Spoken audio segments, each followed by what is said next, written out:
স্বামী স্ত্রীর ভিতরে ঝগড়া লাগলে দুইটি কাজ করুন, ঝগড়া ভালোবাসায় রূপ নিবে। বর্তমানে বিগেস্ট প্রবলেম হচ্ছে স্বামী স্ত্রীর ভিতরে ঝগড়া। অনেক স্ত্রীরা আমাদের কাছে ফোন দিয়ে বলে, হুজুর আমার স্বামী আমাকে দেখতে পারে না। অনেক স্বামী বলে, হুজুর আমার স্ত্রী শুধু আমার সাথে ঝগড়া করে। এই দুইটি কাজ যদি কোনো স্বামী স্ত্রী ফলো করতে পারে, তাহলেই কিন্তু ওই সংসারের ভিতরে ঝগড়া থাকবে না। সংসারের ভিতরে আল্লাহ পাক রব্বুল আলামিন মহব্বত বৃদ্ধি করে দিবেন। তবে অবশ্যই আমাদেরকে খেয়াল রাখতে হবে, স্বামী এবং স্ত্রী এই সম্পর্ক হচ্ছে পৃথিবীর ভিতরে সর্বপ্রথম সম্পর্ক। আল্লাহ পাক রব্বুল আলামিন আদম আলাইহিস সালামকে সৃষ্টি করেছেন, এরপরে হাওয়া আলাইহিস সালামকে সৃষ্টি করেছেন। প্রথমেই তারা জান্নাতে ছিলেন স্বামী এবং স্ত্রী হিসেবে। সুতরাং পৃথিবীর প্রথম সম্পর্কের নাম হচ্ছে স্বামী আর স্ত্রী।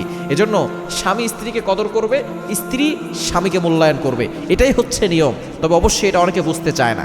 এজন্য এক নম্বর কাজ, যখনই ঝগড়া হবে, একজন যদি রেগে যায় আর একজন চুপ থাকবে। এক নম্বর কাজ হচ্ছে এটা। যদি একজন রেগে যায় আর একজন সাইলেন্ট হয়ে যাবে, দুইজন রাগান্বিত হবেন না। মনে রাখবেন, অ্যাঙ্গার প্লাস অ্যাঙ্গার, রাগ প্লাস রাগ সমান সমান ব্লাস্ট। এজন্য যদি স্বামী রেগে যায়, স্ত্রী চুপ থাকতে হবে। স্ত্রী যদি রেগে যায়, যদি কখনো স্ত্রী দেখা যাচ্ছে যে এমনভাবে কথা বলছে সে রেগে গিয়েছে, তখন স্বামী চুপ থাকবে। এরকম যদি ফর্মুলা বাস্তবায়ন করতে পারে সংসারে, তাহলে দেখবেন ওই সংসারের ভিতরে সুখ আসবে, ওই সংসার থেকে সকল ঝগড়া পলায়ন করবে।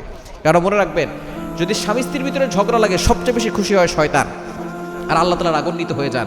এজন্য স্বামী স্ত্রীর ভিতরে যে মহব্বত, এটা আল্লাহর পক্ষ থেকে আসে। এজন্য এক নাম্বার কাজ হচ্ছে, যদি স্বামী রেগে যায় স্ত্রী চুপ থাকবেন, স্ত্রী রেগে গেলে স্বামী চুপ থাকবেন, তাহলেই দেখবেন ওই সংসারের ভিতরে শান্তি আসবে।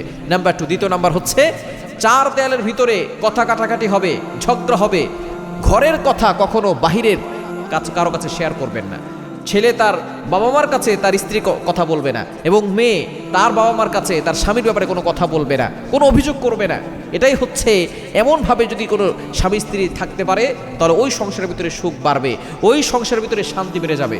এজন্য চার দেয়ালের ভিতরেই ঝগড়া হবে, কথা কাটাকাটি হবে।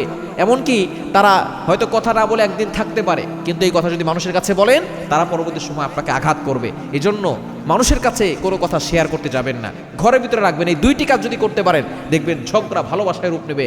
আর না হলে যদি মানুষের কাছে বলেন, আস্তে আস্তে করে ঝগড়া আরও বাড়বে, সম্পর্ক নষ্ট হয়ে যাবে।